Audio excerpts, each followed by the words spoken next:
కలంకారీ అంటే అందరికి గుర్తొచ్చే మొదటి ఊరు ఏదంటే శ్రీకాళహస్తి. కానీ శ్రీకాళహస్తి అనే తలదన్నేల పెడన కలంకారీకి ఒక 2000 సంవత్సరాల చరిత్ర కలిగి ఉంది.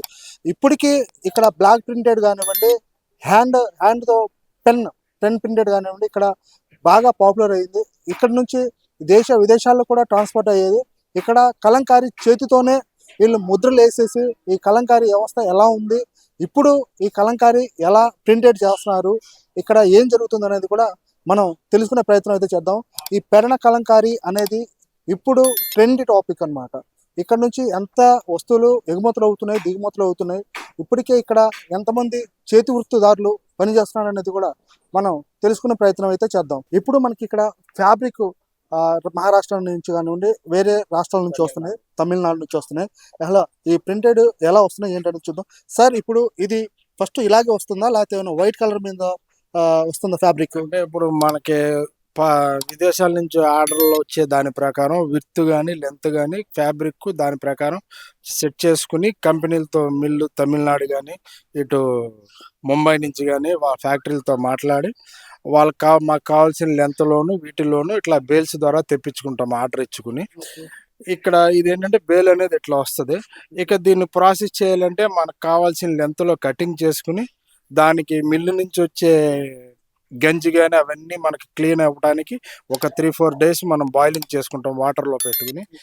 ఆ సిస్టమ్ అక్కడ ఉంది. ఇది ఒక మనకు కావాల్సిన లెంత్లో ఐటమ్ కావాల్సిన దాని ప్రకారం కట్ చేసుకుని ఒక 3-4 డేస్ ఇట్లా వాటర్లో పూర్తిగా నానబెట్టి ఉంచి ఆ పైన దీన్ని స్టీమ్ చేసుకుంటాం, బాయిలింగ్ చేసుకుంటే మన ప్రాసెస్కి ప్రింటింగ్కి ఉపయోగపడే విధంగా క్లాత్ రెడీ అవుతుంది. ప్రజెంట్ ఏమో ఇది క్లాత్ మీరు చూస్తున్నారు కదా, ఇది ఏమంటే మాకు కావాల్సిన లెంత్లో మాకు సైజెస్ కట్ చేసుకుని నిన్న నైట్ నానబెట్టి ఉంచాము. ఇది ఒక 3 డేస్ తర్వాత తీస్తాము. 3 డేస్ తర్వాత నానిన తర్వాత అవి ఆరబెట్టాలండి. అవి ఆరబెట్టకుండా కొన్నేమో ఆరబెట్టే ఉంటాయి, కొన్నేమో మనకేంటంటే థిక్ క్లాత్ వచ్చినప్పుడు ప్రింటింగ్ అనుకూలంగా ఉండవు, దాన్ని బాయిల్ చేసుకుంటాము. వైట్ క్లాత్ని బాయిలింగ్ సిస్టమ్ అనేది అక్కడ నడుస్తుంది. దీనికి న్యాచురల్గా వచ్చింది మనకి ఆ చాకల వారు వాళ్ళ పనితనంతో వాళ్ళు క్లాత్ నానబెట్టిస్తారు. మేము దాన్ని మాకు కావాల్సిన విధంగా ఇట్లా బాయిలింగ్ చేసుకుంటాం. దీంట్లో మా శ్రీనివాస్ గారు దాన్ని ఇన్నోవేషన్ పెట్టి దీనికి తగ్గట్టుగా బాయిలింగ్ స్టీమ్ గా ఉంటది, దీంట్లో బాయిలింగ్ చేసుకుంటాము. ఈ బాయిలింగ్ అయిన తర్వాత మనకి క్లాత్ ప్రింటింగ్ కి అనుకూలంగా తయారవుతుంది. ఇప్పుడు ఇవి వేరే వేరేగా ఉన్నాయి కాబట్టి ఇవి దేనికి పనికి వస్తాయి? ఇవి మామూలుగా ఇక్కడ కలంకారీతో పాటు హ్యాండ్లూమ్స్ కూడా నడుస్తాయండి. మామూలుగా హ్యాండ్లూమ్స్ కి ఇది వచ్చేసేసి మిల్ నుంచి ఇది తెప్పించుకుంటాము. పొడుగు ప్యాక్ అని ఇట్లా యారం తెప్పించుకుని ఇదేంటంటే లోకల్ గా తయారయ్యే శారీస్ అన్ని కెమికల్స్ తోటి ఆ లూమ్స్ మీదకి పంపిస్తారు. శ్రీనివాస్ గారు ఇది కూడా మన న్యాచురల్ కలర్స్ తో డై చేసి ఇవి కూడా మేము ఫారెన్ కి ఫ్యాబ్రిక్ కానీ ఆ డ్రెస్సెస్ కానీ కుట్టించి పంపిస్తాము. ఈ లూమ్స్ కి ఉపయోగపడేదండి. మన దగ్గర పెనంలో కూడా హ్యాండ్లూమ్స్ నడుస్తుంది, దాని ప్రకారం దానికి కావాల్సిన ఐటమ్ ఇది తయారు చేస్తాము. కలంకారీకి సంబంధించింది అయితే క్లాత్ ఇక్కడ ఉంటుంది. ఇప్పుడు బాయిలింగ్ అయిపోయిన వైట్ క్లాత్ ని ఇట్లా కరక్కాయ అనేది దొరుకుతుంది, అందరికీ తెలిసిందే. దాన్ని మేము నానబెట్టి పౌడర్ చేసుకుని ఇది మనకు బాయిలింగ్ అయిపోయిన క్లాత్ ని మన ప్రింటింగ్ యూజెస్ కోసం కరక్కాయ అని అందరికీ తెలిసిందే. ఆ కరక్కాయ అనేది పౌడర్ చేసుకుని ఆ వైట్ క్లాత్ కి ఇట్లా అప్లై చేస్తాము, ఎల్లో కలర్ వచ్చేటట్టు. ఎల్లో కలర్ వచ్చిన తర్వాత ఇక మనకి ప్రింటింగ్ కి ఉపయోగపడుతుంది. ఇది ఇక్కడ ప్రింట్ చేస్తున్నారు, ఇది వచ్చి కసిమ అంటాము, బ్లాక్ వచ్చేస్తుంది. ఇప్పుడు అది వచ్చి రెడ్, ఆఫ్టర్ బాయిలింగ్ ఏంటంటే పూర్తి రెడ్గా వస్తుంది. ఇప్పుడైతే ఆ కలర్లో కనిపిస్తుంది. ఇక్కడ ఈయన ప్రింటింగ్ చేస్తుంది ఏంటంటే శారీ ప్రింటింగ్ చేస్తున్నారు, కలంకారీ శారీ. మనకి క్లాత్ రెడీ అయిన తర్వాత బాయిలింగ్ అయిన తర్వాత వైట్ క్లాత్ కరక్కాయ అనేది మనము తెలిసిన విషయమే, కరక్కాయ అనేది ఉంటుంది.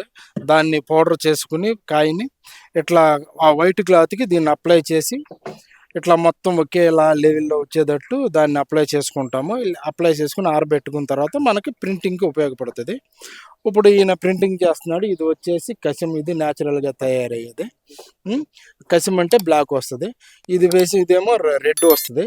అంటే ఇప్పుడు మీకు కనపడేది వేరే షేడ్ కనపడుతుంది. ఇది దీని తర్వాత ప్రాసెస్లోకి వెళ్ళి ప్యూర్ రెడ్గా తయారవుతుంది. ఇప్పుడు ఒక్కొక్క సార్ ఇప్పుడు మీకు ఒక్కొక్క సారీ తయారు చేయడానికి ప్రింట్ చేయడానికి ఎంత సమయం పడుతుంది ఏంటి?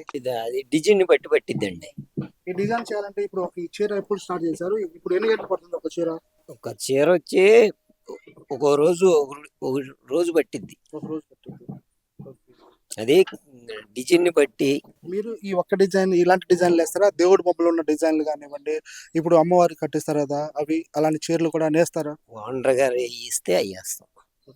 ఓనర్ గారికి వాళ్ళు ఆర్డర్ని బట్టి ఇస్తారు.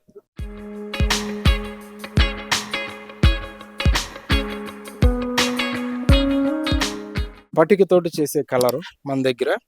బ్యాక్గ్రౌండ్ అంతా మనం మనకు కావాల్సిన ప్రింట్ అయిన తర్వాత వాషింగ్ బాయిలింగ్ చేస్తే ఇది వచ్చేసరికి మనకి ఆరెంజ్ కలర్ తీసుకోవచ్చు, లేదంటే ఎల్లో కలర్ కూడా వస్తుంది. ఇప్పుడు అక్కడ ఇంతకుముందు చూసిన ప్రింట్ అవుతుంది కదా, ఆ ప్రింట్ తర్వాత ఫిల్లింగ్ అని స్టార్ట్ అవుద్ది. ఆ ఫిల్లింగ్లో ఇది బ్లాక్ కలర్ ఒక ఫిల్లింగ్ అయింది, ఇది వచ్చేసి ఇది ఒక మిక్స్డ్ కలరు. ఇది ఏంటంటే ఆఫ్టర్ బాయిలింగ్ ఫుల్ గ్రీన్ వస్తుంది. ఇప్పుడు ఈ దీంట్లో ఎంతమంది పని చేస్తున్నారండి? ఇక్కడ మా దగ్గర మా కంపెనీలో వచ్చేసరికి కొద్దిమంది మాత్రమే ఉంటారు. అంటే మనకి కంపెనీకి కావాల్సింది బాగా టాలెంటెడ్ ఉన్న, ఇది లోకల్ తోటి సంబంధం లేదు కదా, అన్ని ఆర్డర్ ప్రకారం చేస్తారు. వాళ్ళకి పర్ఫెక్ట్గా చేయడానికి కొద్దిమంది మాత్రమే మనం అలౌ చేస్తాం. ఇప్పుడు మీకు ఒక్కొక్క చీర నేయడానికి కానివ్వండి, ఒక్కొక్క చీర తీసుకొని ఆ ప్రింట్ చేయడానికి ఎంత ఖర్చు అవుతుందండి? అవన్నీ మనం క్యాలిక్యులేషన్ చేయడానికి ఒక్క స్టెప్లో మనం దీని కంట్రోల్లో ఉంటుంది, దీని తర్వాత స్టెప్ ఏమో ఇంకొకరి కంట్రోల్లోకి వెళ్తుంది. అట్లా ఐడియా ఉండదు. ఒకదానికి కాస్ట్ ఎక్కువ తక్కువ అంటే అవన్నీ మనం చెప్పగలిగింది కాదు. అట్లా అంటే లేబర్ వేసుకోవాలి, కలర్స్ వేసుకోవాలి, అవన్నీ ఎస్టిమేషన్ అవన్నీ వాళ్ళు చూసుకుంటారు. మీరు ఈ నెమలి ప్రింట్ ఇవి మీరు తయారు చేపించుకుంటున్నారా లేకపోతే? ఒకరి గారే తయారు చేపిస్తారు. ఓకే. వాళ్ళ ఇచ్చిన ప్రకారం మేము వేస్తాం. ఓకే. ఇప్పుడు ఈ వృత్తి ఎన్ని సంవత్సరాల నుంచి చేస్తున్నారు మీరు? 5 సంవత్సరాల నుంచి చేస్తున్నాం. 5 సంవత్సరాల నుంచి. పూర్తిగా అవగాహన, పూర్తిగా అవి కరెక్ట్ గా సెట్ అవుతున్నాయా? రంగులు కూడా మీరే తయారు చేసుకుని ఇస్తారు? వాళ్ళు తయారు చేస్తారు. మాకు పై పని వాళ్ళు ఉంటారు, వాళ్ళు చేస్తారు. ఓనర్ గారు చెప్పినట్టు తయారు చేస్తారు, వాళ్ళు చెప్పినట్టు మేము ప్రింట్ వేస్తాం.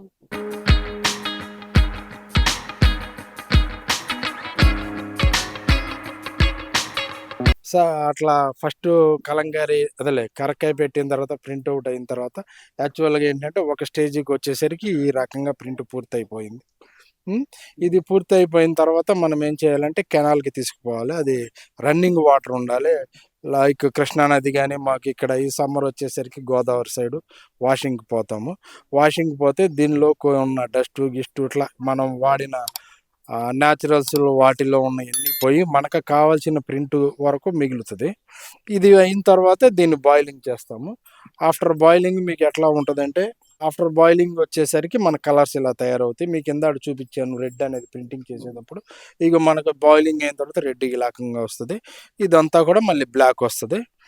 ఇది మనం రివర్లో వాష్ చేసిన తర్వాత బాయిలింగ్ అయిన తర్వాత కలర్స్ ఇట్లా డెవలప్ అయిన తర్వాత ఇక ఫిల్లింగ్స్ చేస్తున్నాము. అది వచ్చి గ్రీన్ వేస్తున్నారు. అది ఏమంటే దీనితోటి ఫినిష్ అవుతుంది. మళ్ళీ ఈ క్లాత్ని మనం రివర్కి తీసుకెళ్ళి దీన్ని వాష్ చేసుకుని నీట్గా ఇక మనకు కావాల్సిన ఐటమ్గా తయారు చేసుకుని పార్టీకి పంపించేయడానికి రెడీగా ఉన్నట్లు తయారవుతుంది సార్.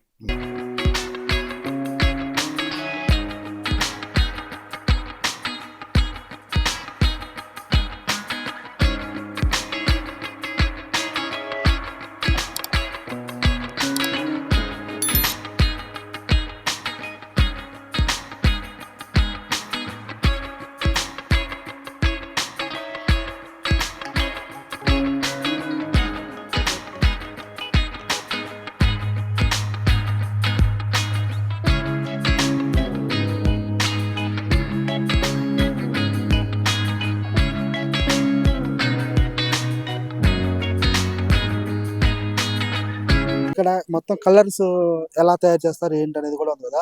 ఒక్కొక్కటి గ్రీన్, బ్లూ, రెడ్ ఇవి మొత్తం ఉన్నాయి. దీంట్లో ఇప్పుడు ఎన్ని రోజులు పడుతుంది ఈ కలర్ తయారు చేయడానికి? ఒక బ్లాక్ వచ్చి మిక్స్ చేసి ఐరన్ కానీ బెల్లం కానీ అయినా తయారు చేసి వచ్చేసరికి సాల్ట్ వాటర్తో కలిపి తయారు చేస్తాము. అది వచ్చేసి 21-23 డేస్కి కానీ మనకి ప్రొడక్షన్ చేయడానికి ప్రింటింగ్ చేయడానికి అవ్వదు. ఆ కలర్ వచ్చేసి మన కసిం వచ్చేసరికి ఒక 25 డేస్ మనకి రెడీ అవుతుందండి. ఆ కలర్స్ ఏంటో చూద్దాం సార్. ఓకే ఇది వచ్చేసి ఏ కలర్ సార్? ఇది బ్లాక్. ఇది వచ్చేసరికి గ్రీన్ కలర్ సార్. ఇది ఒక మిక్స్డ్. అట్లా ఇది వచ్చేసరికి మనకి రెడ్ వచ్చే colour sir. Red yellow sir? ఇది రెడ్ సార్. మీకు కనపడేది ఏంటంటే మనకు బాయిలింగ్ తర్వాతే కలర్స్ ఏంటనేది మామూలుగా వస్తుంది. ఇది వచ్చేసరికి రెడ్ సార్. చూడడానికి ఎల్లోగా ఉంది. ఎల్లోగా ఉంది. అట్లా మీకు కలర్స్ మామూలుగా ఏంటంటే ఇట్లా చూస్తే మనకి ఇదేనా ఈ కలర్ అనేది క్లాత్ మీదకి వెళ్ళి ప్రింటింగ్ అయ్యి ప్రాసెస్ అయిన తర్వాత దాన్ని మార్పు వస్తుంది సార్. ఇది వచ్చేసరికి ఎల్లో సార్. ఇది వచ్చి ఎల్లో కలర్ సార్. అట్లాగే ఇంకా కలర్స్ ఉన్నాయి మన దగ్గర. ఇది వచ్చేసరికి రెడ్ కదా సార్. ఇది పటికతో తయారు చేసేది. దీన్ని రెడ్ తయారు చేస్తాము, ఎల్లో తయారు చేస్తాము, ఆరెంజ్గా తయారు చేసుకుంటాము. ఒక కలర్ని మనం దాన్ని మిక్స్ చేసే దాన్ని బట్టి దాని కలర్స్ మారిపోతుంది సార్. యాక్చువల్గా దీనికి వాడేది మేమైతే ఎక్కువ వాడేది ఏంటంటే ఎల్లోకి కానీ ప్లస్ ఆరెంజ్ కలర్స్ కానీ దీనికి రెడీ చేస్తాం సార్. ఇది బ్లాక్ అనేది ఇట్లా స్టోర్ చేసుకున్నప్పుడు తయారవుతుంది. దీన్ని మనం తయారైన తర్వాత 21 డేస్ 25 డేస్ ఈ లోపల మధ్యలో తీసుకుని దీనికి గమ్ యాడ్ చేసుకుంటే మన ప్రింటింగ్కి ఉపయోగపడుతుంది సార్. ప్రింటింగ్ ప్రాసెస్లోకి తెచ్చుకుంటాం అట్లా సార్. ఇవన్నీ కూడా మనం న్యాచురల్గా తయారు చేసేవే.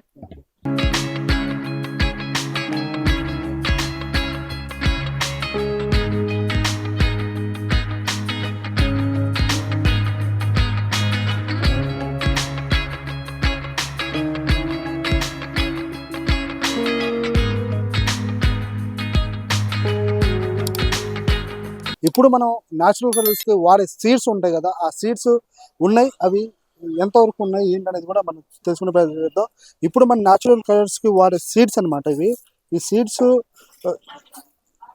ఇలా ఉంటాయి అనమాట. ఇది కరెక్టా సార్? ఏ సీడ్స్ సార్ ఇది? ఇది చిన్న కరక్కాయ అంటాం మేము. దీన్ని కొన్ని కలర్స్ కు యూజ్ చేసుకుంటాము. ఎట్లా స్టోర్ చేసుకుని ఇది వచ్చి పువ్వు అంటాము. ఇది ఒక బాయిలింగ్ లో దీంతో ఒక కలర్ మనం డెవలప్ చేయడానికి ఉపయోగపడుతుంది. దీంట్లో ఆరెంజ్ కానీ రెడ్ కానీ కలర్స్ మిక్స్డ్ కోసం దీన్ని ఉపయోగిస్తాం సార్.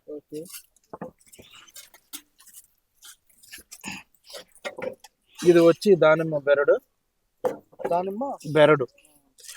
దీన్ని మేము ప్రింటింగ్ లోను యూజ్ చేసుకుంటాము, బాయిలింగ్ లోను యూజ్ చేసుకుంటాము. ఎల్లో కలర్ డెవలప్ అవడానికి ఇది చాలా ఉపయోగపడుతుంది సార్. ఇది సార్ దానిమ్మలో ఇట్లా మామూలుగా మనకి బయట నుంచి పంపిస్తూ ఉంటారు. అవన్నీ మేము ఇట్లా స్టోర్ చేసుకుంటాము. స్టోర్ చేసుకున్న తర్వాత దానిమ్మ మనకు కావాల్సిన పౌడర్గా ఉపయోగించుకుంటాం సార్. పౌడర్ చేసుకుని దానిమ్మ నుంచి ఏ కలర్ డెవలప్ అవుతుంది? దానిమ్మ నుంచి మనకి ఎల్లో కలర్ బాగా ఉపయోగపడుతుంది వస్తుంది సార్, డెవలప్ అవుతుంది. ఎల్లో కలర్ అంటే మనకు బాయిలింగ్ లోకి ఉపయోగపడుతుంది, ప్లస్ ప్రింటింగ్ ప్రాసెస్ లో కూడా ఉపయోగపడుతుంది సార్ దానిమ్మ దానికి. వీర సుబ్బయ్య గారు స్టాట్యూతో చూస్తున్నాం. ఇక్కడ వాళ్ళు వాళ్ళ కుమారులు పెట్టారన్నమాట. ఇది ఒక దీనిగా ఇక్కడ వాళ్ళకి వచ్చిన అవార్డ్స్ కానివ్వండి, వాళ్ళు చేసే కళాకృతుల గురించి కానివ్వండి, వాళ్ళు చేసే ప్రింటెడ్ వాటి గురించి కానివ్వండి, మొత్తం వాళ్ళు ఇక్కడ ఒక ఎగ్జిబిషన్లో పెట్టారు.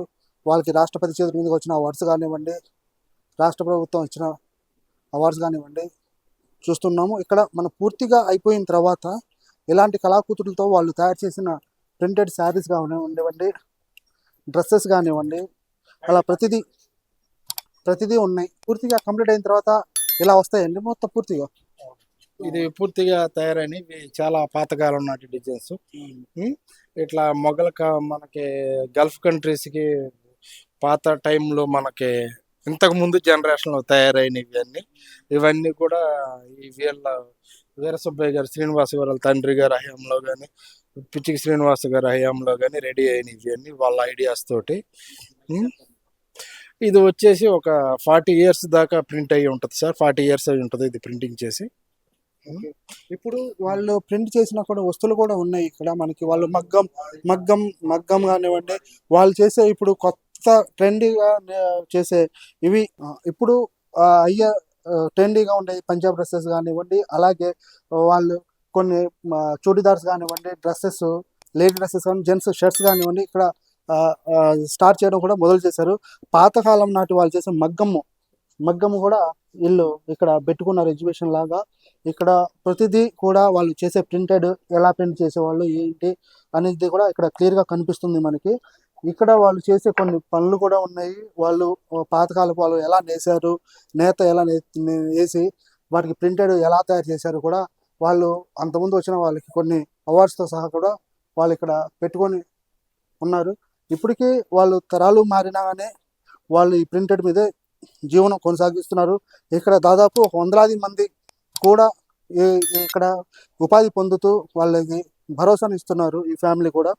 ఇక్కడ ఇప్పటికే పెరణ కలంకారీ అంటేనే ఒక బ్రాండ్గా రాష్ట్ర దేశ విదేశాల్లో కూడా ఒక బ్రాండ్ ఏర్పడింది కూడా.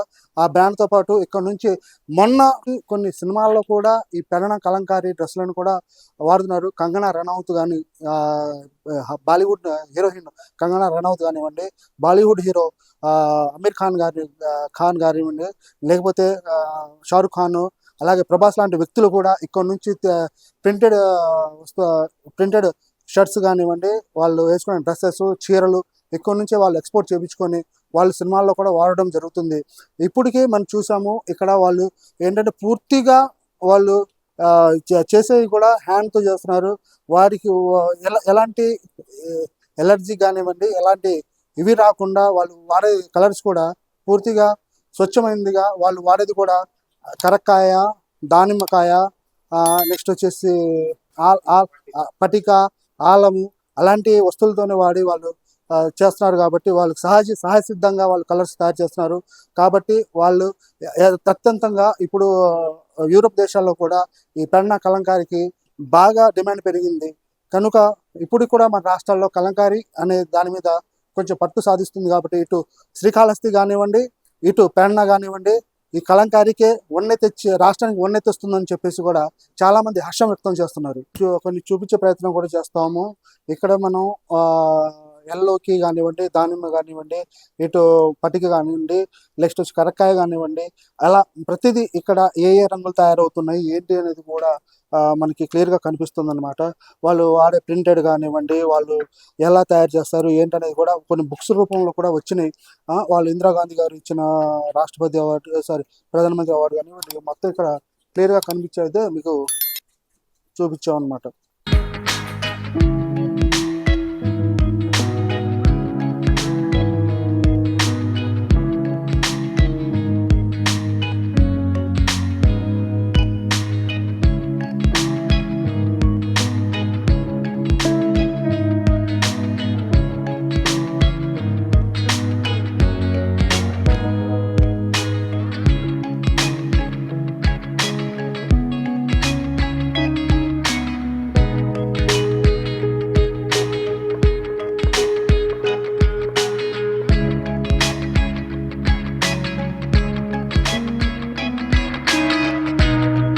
భారతదేశంలో ఆదరణ లేదు, మాకు కరువైంది. కానీ విదేశాల్లో యుఎస్ కానివ్వండి, నార్వే ఇలాంటి దేశాల్లో మాకు ఆదరణ లభిస్తుంది. ఇక్కడ భారతదేశ ప్రభుత్వం కూడా వీటికి ఇంకా కొంచెం మార్కెట్ పెంచితే కూడా బాగుంటుందని చెప్పేసి చెప్తున్నారు. ఇప్పుడు సార్, భారతదేశంలో కలంకారీకి ఎక్కువ డిమాండ్ ఉందా?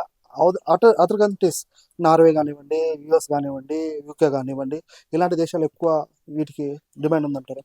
అసలు ప్రపంచవ్యాప్తంగా చూస్తే భారతదేశం కూడా ఇతర దేశాలతో కరెక్ట్గానే ఉంది. ఎందుకంటే ఈ ఆర్టిస్టిక్ పీస్లు అనే కలంకారీ చాలా లిమిటెడ్గా ప్రొడక్షన్ అవుద్ది. తర్వాత చాలా తక్కువ మంది ఒరిజినల్ కలంకారీ కావాలనుకునేవాళ్ళు. అది ఒక అవగాహన ఉంటే కానీ దానికి యూజ్ చేసుకుంటాం తెలియదు. అవగాహన లేనప్పుడు ఏయో తీసేసుకునే కలంకారీ అని చెప్పి అలా కాదు. ఇక్కడ కూడా చాలామందికి అవగాహన ఉన్నవాళ్ళు మాత్రం ప్రత్యేకించి వచ్చి వాళ్ళు సెలెక్ట్ చేసి తీసుకుంటారు. మనం ఇప్పుడు మేము చూసాము కలర్స్ ఎలా తయారు చేస్తారు కరక్కాయతో, నెక్స్ట్ వాటితో వీటితో కూడా మేము మొత్తం మీ అఫీషియల్స్ కూడా మేము అఫీషియల్గా చూసాము.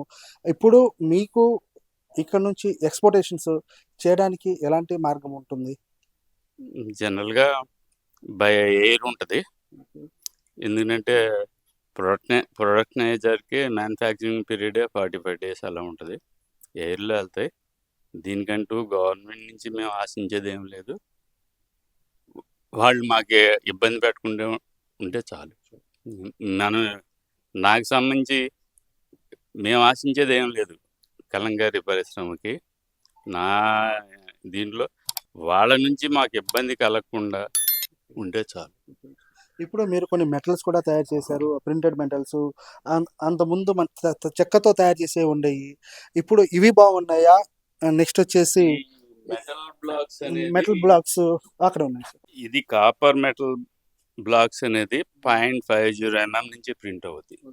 వుడెన్ బ్లాక్స్ అంత ప్రింట్ అవ్వవు. అవుట్లైన్ వుడెన్ బ్లాక్ ఉందనుకోండి, ఇది వుడెన్ బ్లాక్. ఇది ప్రింటింగ్ వేసిన కొద్దీ కూడా ఆ అవుట్లైన్ అనేది వెడల్పు అంటే అది అరిగిపోయి థిక్గా పడుతుంది డిజైన్. శాంపిల్ వచ్చినప్పటికీ ప్రింటింగ్ వేసి ఒక 500 మీటర్లకి డిఫరెన్స్ వచ్చేది. అది ఇదిగానే అయితే ఎప్పటికీ సేమ్ అదే థిన్ లైన్ వస్తుంది. తర్వాత ఈ కాపర్ అనే దానికి చాలా విశిష్టత ఉంది అన్ని ప్రపంచవ్యాప్తంగా. ఎందుకంటే కాపర్ అనేది మనం వినాయకుడు బొమ్మలు కానివ్వండి, పూజలో కానివ్వండి, తర్వాత ఈ కాపరు వేడిని గ్రహించే శక్తి, అలా చాలా కాపర్ అనేది ఒక రంగం చెప్పాలంటే బంగారం తర్వాత కాపరే నా దృష్టిలో. ఇప్పుడు మీకు పూర్తిగా ఒక శారీ తయారు చేయడానికి మీరు చెప్పారు ఇందాక, 10 శారీలు తయారు చేయడానికి 6 10 రోజుల నుంచి 4 రోజులు కూడా పడుతుంది అంటున్నారు. వీటికి ఎక్కువ ఖర్చు అవుతుందా? మీకు ఎక్స్పోర్టేషన్స్కి ఎక్కువ ఖర్చు అవుతూ ఉంటాయా? ఎక్స్పోర్ట్కి ఎక్కువ ఖర్చు ఏమి ఉండదు కానీ అండి, ప్రొడక్షన్కి ఖర్చు ఎక్కువ అవుద్ది. ఒక చీర తయారు అంటే ఒక సింగిల్ శారీ అవ్వదు. ఒక 10 చీరలు ప్రొడక్షన్లో తీసుకుంటే 3 మనుషులు వారం రోజులు పనిచేయాలి. అదే ట్రీ ఆఫ్ లైఫ్ తీసుకుంటే నెల పైన నెల 4 మనుషులు వర్క్ చేయాలి దాన్ని. ఇప్పుడు మీరు ఇక్కడ కృష్ణుడి బొమ్మ ఒకటి పెట్టారు, ఉన్న శారీ ఒకటి, అది ఎన్ని రోజులు పడుతుంది? ఎంతమంది కూలీలు ఉంటే అది ఎన్ని రోజులు పడుతుంది? కూలీలు అంటే కానీ క్రాఫ్ట్ మ్యాన్, ఆర్టిజన్ అంటాను నేను. ఆర్టిజన్స్ని వేరే ఇదిగా ఎప్పుడు కూడా ఆర్టిజన్ అది నాకు పనితనాన్ని బట్టి. ఒక 4 కలిసి 10 పీసెస్ 1 వీక్లో తయారు చేయగలుగుతాం. రాధాకృష్ణుడు. అయితే దాంట్లో శ్రమ ఎక్కువ ఏంటంటే ఆ బ్లాక్స్ కంపోజ్ చేసుకుంటాం. ఇప్పుడు మామూలుగా బెడ్షీట్లు కానివ్వండి, చీరలు కానివ్వండి, అదే బ్లాక్ని రిపీట్ చేసుకుంటా ప్రింటింగ్ అవుద్ది. బట్ ఇది ఈ బ్లాక్ వేసాక ఈ బ్లాక్ వేయాలి, అలా ఒక ట్రీ ఆఫ్ లైఫ్ ఉంది. ముందు ఇది వేయాలి, తర్వాత అలా ఉంటుంది అది. ఇదండి ఇక్కడ చెప్తున్నారు. ఒక 10 చీరలు తయారు చేయాలంటే ఇలాంటి టీ ఉన్న శారీస్, ఒక 10 శారీస్ తయారు చేయాలంటే 4 మెంబర్స్ 30 days, ఒక 4 రోజులు పని చేయాల్సి వస్తే అలాంటి ఒక 10 చీరలు నేస్తారు, ప్రింట్ చేయగలరు. అలాగే అక్కడ రాధాకృష్ణులు ఉన్న శారీస్ లాంటివి తయారు చేయాలంటే 4 మెంబర్స్ 10 శారీస్కి ఒక 10 days పని చేయాల్సి వస్తుంది. అలాగే పక్కనున్న మొఘల్ డిజైన్ తయారు చేయాలంటే దాదాపు 4 మెంబర్స్ 10 days పని చేయాల్సి వస్తుంది 10 శారీస్కి. అలాగా ఇక్కడ వాళ్ళకి వే ఆఫ్ డిజైన్స్, కొత్త డిజైన్స్తో, కొత్త రంగులతో వాళ్ళు ప్రజలకి ఆకర్షించడానికి కొన్ని డిజైన్స్ కూడా మొదలుపెట్టారు. కాబట్టి ఇంకా మన భారతదేశంలో కూడా, అదే మన తెలుగు రాష్ట్రాల్లో కూడా కలంకారీకి ఇంకొంచెం ముందుండి ఎక్కువ సేల్స్ అయ్యేటట్టు ఉంటే మాకు కూడా తోడ్పాటును అందుతుంది. మేము ప్రజల్లో ఇక్కడ ఉన్న డిజైనర్స్ కూడా ఇంకొంతమంది పెంచి వాళ్ళకి ఉపాధి కల్పించడానికి ఛాన్సెస్ ఉన్నాయని కూడా ఇక్కడ కొంతమంది చెప్పారు. Thank you.